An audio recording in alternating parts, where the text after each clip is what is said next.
पर यह है कि मतलब बच्चे को जो है खुशी के आंसू है, खुशी के आंसू, कोई दिक्कत नहीं, सब खुश है। बोलिए, खुशी के आंसू है, कोई दिक्कत नहीं है। बहुत ज्यादा इमोशनल भी हो गए। बहुत ज्यादा इमोशनल हो गए थे, बच्चे को देख के तो लगता है थोड़ा। अरे बहुत अच्छा लग रहा है, ऊपर वाले का दुआ मतलब करते हैं कि मतलब उसने किया, ये हम उसके लिए धन्यवाद देते हैं और मिशन उसका सक्सेसफुल रहा है। भावुक भी हो गए थे उस समय। अभी ईश्वर की कृपा है।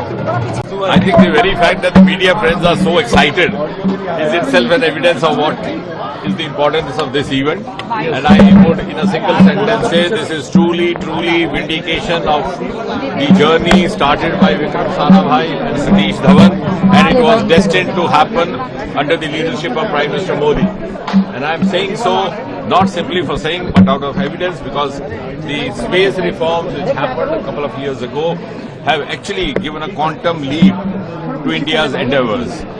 Just to give it a thought, India's space agency ISRO was established in the year 1969 when NASA landed first human being on the surface of moon called Neil Armstrong.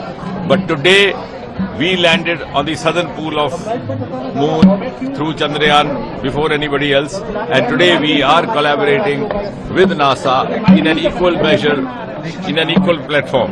So India is no longer a follower, it is actually an equal partner. And let me also put it on record that Shubhanshu Shukla, the Indian member of the crew, is going to be the most crucial component of this entire mission, which is going to last about 2 weeks or so.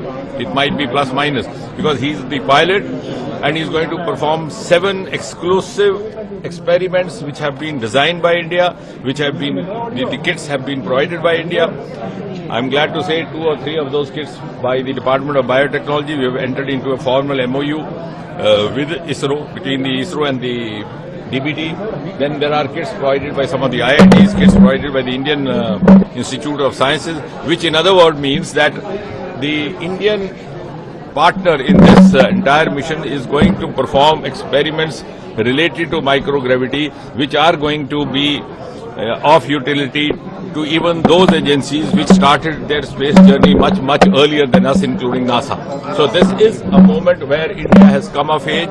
India is today a frontline nation, and it is, I would say, heralds the ascent of India to that pedestal of Viksit Bharat. So the ascent of India to the pedestal of rank 1 Viksit Bharat has started via space. So that is slated to launch in 2027. The fact that अगर आप ये video YouTube पर देख रहे हैं तो हमारे channel को सब्सक्राइब कर बेल आइकन दबाएं, और Facebook पर देख रहे हैं तो हमारे पेज को लाइक करें।